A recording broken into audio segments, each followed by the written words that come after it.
So now we're going to look at small blind versus big blind play, which is actually one of the most common situations that arise. It folds around in the small blind, and you have to decide whether you're going to limp, raise, or fold, or if you shallow shove.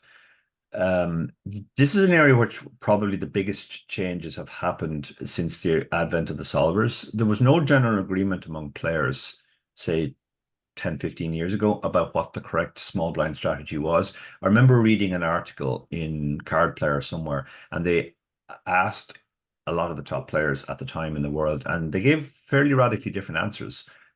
Some players were adamant that you could never limp, that it was just raise or fold. That was the only correct strategy. Other players were going the other way, saying you shouldn't actually be raising too much because you don't want to be raising out of position. Um, Most players were advocating for far too much folding. Um, we didn't cover small blind versus big blind play generally in the course because it is very much a law unto itself, and that kind of indicates that the human mind isn't actually very good at working out what the correct strategy is. In tournaments, it's very important that you get this right because if you overfold, you're just giving away far too much equity. Similarly, if you play the spot too aggressively, you're going to find yourself out of position in bloated pots a lot. Um, we now know from the solvers that the people who thought that you should mostly limp were actually correct. Mm. It's a much bigger no-no, let's say, to bloat pots out of position. Um, and But there should be some raising, obviously. And that raising typically should be a polar range. You have hands that are strong enough to raise that you're looking for action with. If you get three bet, you're happy. And then you have other weak hands that you raise primarily as a bluff. But if you get called, you would like to have a bit of playability. So you can see that at 100 big blinds, um, there's these very playable hands are kind of dominating rather than say the aces or the kings. The aces or the kings are in there at some frequency, but it's kind of these very playable hands because we're going to get flatted a lot at 100 big blinds, and then we're using some weak offsuit stuff, suited stuff as well for board coverage. Now it's very complicated, and to be honest, I and most tournament players just simplify our strategy and we just limp or fold 100% until the stacks go down to about 60 big blinds. Because you can see there's actually not too much raising. Yeah, these hands here want to raise it roughly half the time, but you're not giving up very much by just limping your entire range. Oh, that's interesting. I wasn't expecting you to say that. I've definitely heard the case for limping 100% of your range. I mean, obviously you protect the big hands in the range when you do that. You're very balanced is probably not the right word, but it's hard to put you on a hand. So I'm quite surprised at that. And you can see in the top there when we do raise at 100 big blinds, it's for four big blinds, so it's a lot bigger than people are probably opening for as well. So it's I guess kind of polar in the strategy in that you either go for big raids or you just put the minimum in. Yeah, well, there's no point in going for a small raise because they'll just call 100%. Like even when we raise to four, if we look at the response at 100 big blinds, they're only folding the bottom 40%. Now, if we raise to three, that should probably go down to about 10%. Mm. And if we raise anything less than that, they should just call. We are creating the situation where we're out of position with a fairly wide range, and that's not a good situation.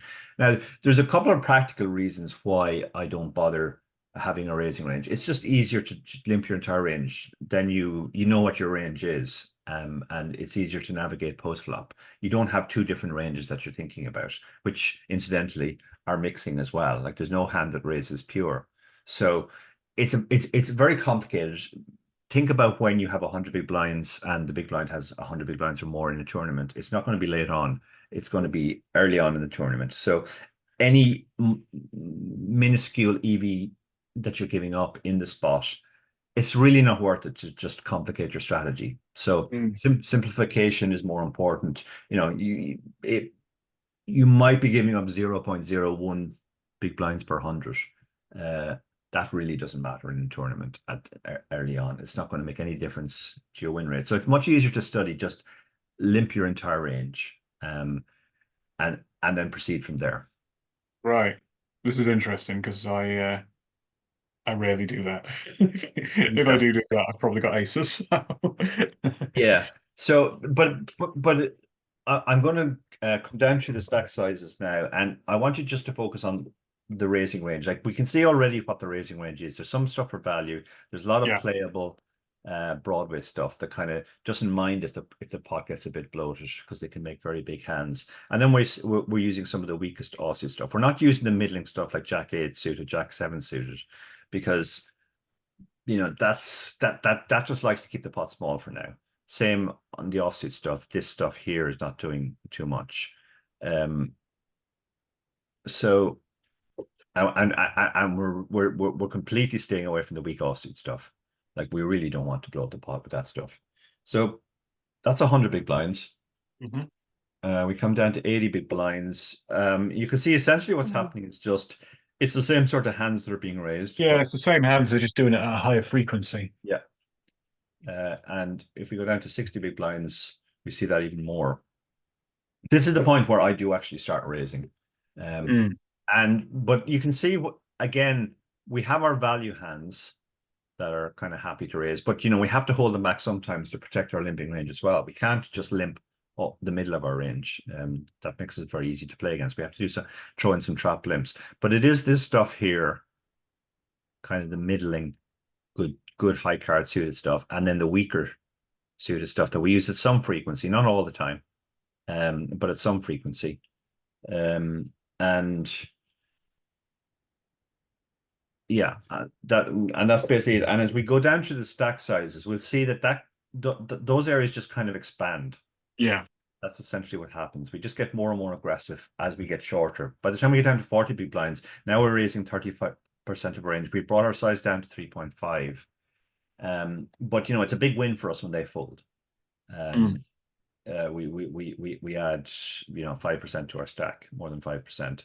Yeah. So when we come down to 35 big blinds, again the same thing. Now you can see we're still staying away from the bad offsuit stuff, but we're using more and more. We're raising more and more stuff at the top now for value, and we are using more and more of this stuff, the weak suited stuff, for balance.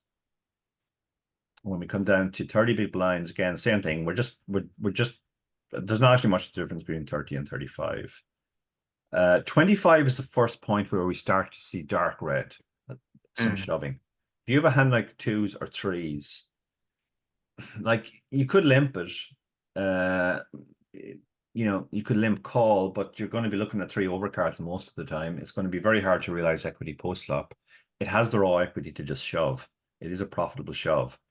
And the same is true of these kind of offsuit aces. They just like to realize their equity, no matter what. Whereas, the weak suited aces, they flop very well.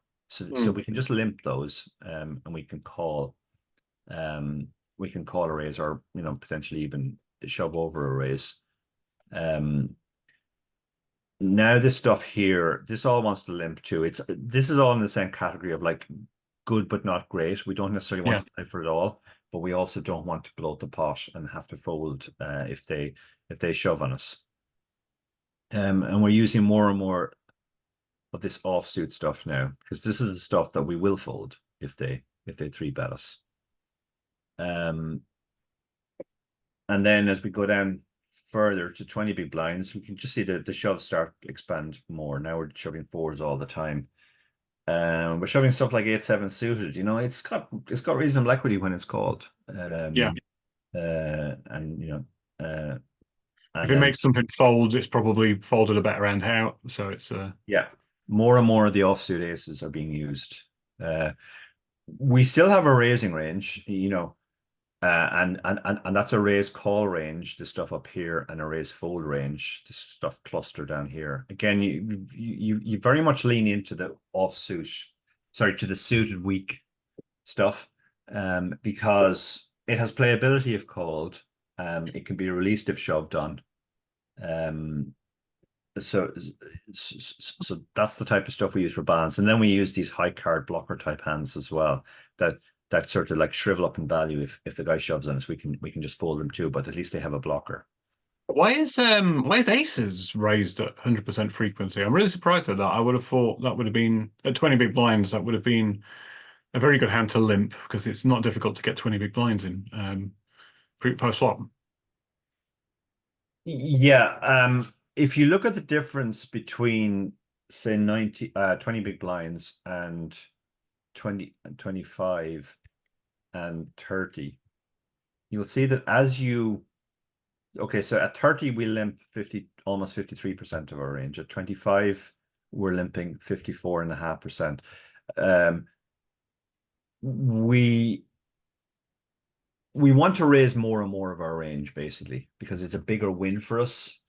So it becomes more important to have a strong hand in the raising range. You can see Right. we're raising 21% at 20. We are actually raising. Remember, there's more all in happening. So if you look at these three numbers, you'll see that between all in and raise, it's about 30% all the time. But more and more stuff is being just shoved as we move down. But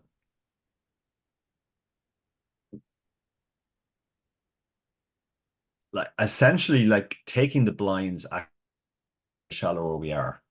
When you have 20 big blinds, if you raise and he folds, you've added 12.5% to your stack. So Mm. at a deeper stack depth, you're trying more to induce action with your aces, but that becomes less of a factor at 20 big blinds. Right. And yeah, I think that's the major reason. By the time we get down to 17 big blinds, now we're playing our range more aggressively. If you look, all ins are actually more than normal raises now. We brought our size down to 2.5, and we're actually moving all in more often than we're raising. Yeah. And you can see where the expansion is coming. The expansion is coming up from the bottom. More and more of the small pairs are being shoved. This stuff here as well. Like it's a big win when we shove a hand like 8-7 suited or 8-6 suited and they fold. Because they usually folded a better hand. But we also have equity when called. When we do shove at this stack depth, like we get all this stuff to fold, which is really big result for us. But then, you know, most of the calling range is this stuff, unpaired high card hands that we have roughly 40% against. So those shoves become more and more profitable. When we go down further, 14 big blinds. Again, you can see it's just expanding in general. And now there's less raising happening. In fact, kind of aces is the only hand that's raising more than half the time. And that's because that's the one hand we are looking for action with. Even with kings, we're like, if we raise 2 big blinds, we don't mind too much if they fold. Because at this stack depth, we're adding 20% to our stack if they fold. By the time we get down to 12 big blinds, now we're pretty. This is the point where I don't do any raising. Yes, GTO Wizard is suggesting doing a small amount of raising with aces and kings, and using 2 big blinds and balancing that with some of this stuff. But you know, it's 1.7% of the range. It's easier to just shove. This is the point where it gets a little bit like the thing we discovered in the ICM book. When ICM is severe, like post flop, we go min or all in. Like we take the two. I guess the two lowest variance lines, right? We either shove, which is going to get lots of folds, or we limp to keep the pot small. Yeah, exactly. And then as we go lower, we're just doing more and more shoving now. Because we're going to have more profitable shoves. It's risk to reward. You're always winning 2.5 big blinds when you shove and they fold. So Yeah, the shorter you are, the more meaningful that is. profitable hand you can have the shove. You still do want to do some limping. The problem with if you just shoved your entire range is you don't get to play any of these hands at all, and you're going to have to just fold too much. So you do want to be able to play these hands and these hands, and you have to protect them by limping the strong stuff as well. So again, it's now the limping range that becomes polarized between the really strong stuff and the the weak stuff. And if we look at the response to the limp, like they're going to check behind a lot. So we're going to get to see a flop over 56% of the time. Yeah. They're going to do some, I mean, in theory, they're going to do some raising. In practice, a lot of players might just shove. But, you know, if they, let's say they do go for the raise and they can use different sizes. You know, most of this stuff can be called for the smaller size. It's just the offsuit stuff that you kind of really have to fold. You obviously have some stuff that was very strong that was going for the limp reshove, and you do a bit of bluffing as well, if that's the case. On the other hand, if they raise bigger, now we're folding more of this stuff and all of the bad offsuit stuff. But you know, we can still call all this stuff. And if they move all in, our strategy is going to be very, very simple. We're just going to fold all the bottom of the range and call the top. But even a hand like King 5 suited is strong enough. 10-7 suited, all these hands are strong enough to limp call for 10 bigs. Because it's going to be 9 bigs into a pot of 21.5. So you only need 42, 43, 44% equity, something like that. And a hand like 10-7 suited, if you think about it, like, yeah, it's going to be behind, but it's usually as long as it's live, it's going to have enough equity. Yeah. The same with King 5 suited. Like if we look at the hands that are shoving, yeah, like we're actually dominating the bottom. A lot of the worst kings that shove. We're obviously ahead of this stuff as well, and we're live against the other stuff for the most part.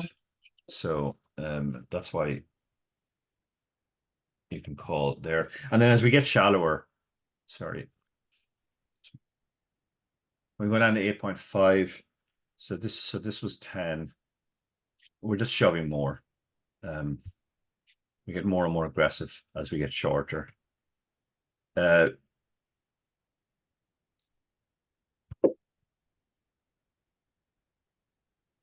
7 big blinds is the point where we don't do any limping anymore. Yeah. Now the solver again is trying to do some funky raising. Like it would be very sad to have aces and shove and they fold when you only have 7 big blinds. So actually at 7 big blinds the strategy flicks again. We don't want to do any limping now, but we do have these very strong hands.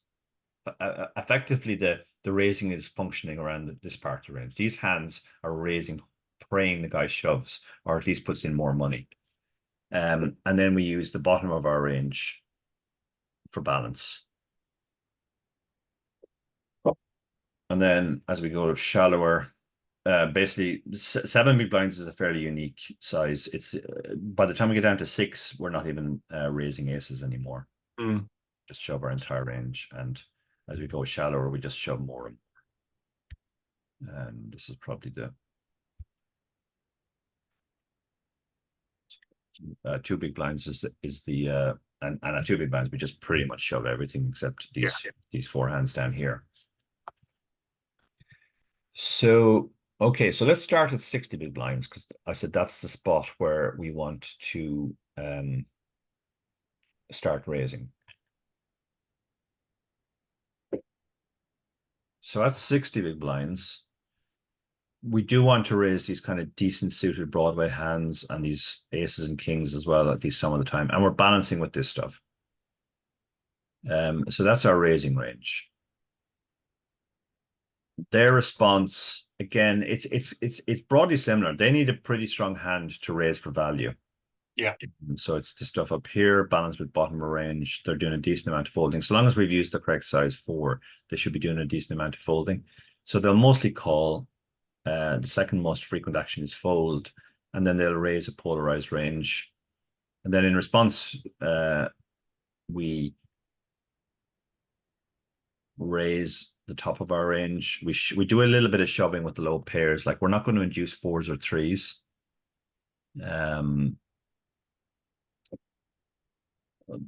but we are inducing these hands. We protect the calling range by including aces in there some of the time as well. So our calling range is our raising range is these very strong hands that are inducing, balanced with some of this stuff, which blocks. They're all in range, but we can fold if shoved on. And then the stuff that has more playability, the suited stuff here, we just call. Yeah. And then we fold the weak stuff. Quite surprised to see the 60 big blind reshove actually, from Yeah. the ace king and the small pairs and the ace five Remember, suited. it's two very wide ranges. Yeah. When you have very wide range, a lot of the time you just want to take your equity. Let's look at the response now to the limp. Mm. So the response to the limp is interesting. Yeah, we want to thwart their ambition to see a cheap flop. So we played this much more aggressively than when they raised themselves. We raise almost as often as we check behind. It's a curious looking range that Dara. Do I interpret this right? That's I wouldn't call that a polar range. I'd call that a linear range plus some shit, as opposed to it's like all the best hands and some crap thrown in. There's we're not. Yeah, well, we're dealing with a limp, and okay, yes, they're protecting the range somewhat by limping aces some of the time, but mostly they have a middling hand. So Yeah. that actually means that we don't need a very strong hand for it to be a strong hand. No. So our value range expands quite a lot. Like even hands like sevens, like these are raising for value. They're not bluffs or anything. Oh yeah, As well. What we don't want to do is we don't want to use this stuff here as our bluffs, because they have nice playability. If we raise and they come back over the top, we're going to be very sad folding away this stuff. We're not going to care folding away this stuff. No. So these are bad offsuit stuff. And this also gives us board coverage if you think about it, because we're raising all of the really good hands that predominantly have high cards, but we're raising a lot of low card hands as well. So we're going to be protected on all the boards. Let's look at the response to the raise. When we raise, okay, so now they bring the hammer down with the value part of their range, the really strong stuff, and they balance that with some weak stuff as well. They do a lot of folding, obviously, and you can see this region here that they're folding quite a lot of. This is stuff that our weak stuff, our weak raises are in very bad shape against. So it's a big win for us when they limp something like Jack 7 off, we raise 9-4 off, and they fold. On the other hand, if they come back over the top, we have a very simple decision with the 9-4 off. Like even their 9-4 off is not in good shape even against their bluffs. Stuff like Jack 4 suited. So yeah, so this is the response. There's a little bit of shoving as well, like hands like ace king, ace queen. I mean, they are strong enough to raise call, but they kind of just like to take their equity now as well. Same with the medium pairs, 9s and 8s. Okay. So let's look at post flop now. And we have two different lines to two main lines to look at here. Obviously, you could look at all of the possibilities, but the main two things that are going to happen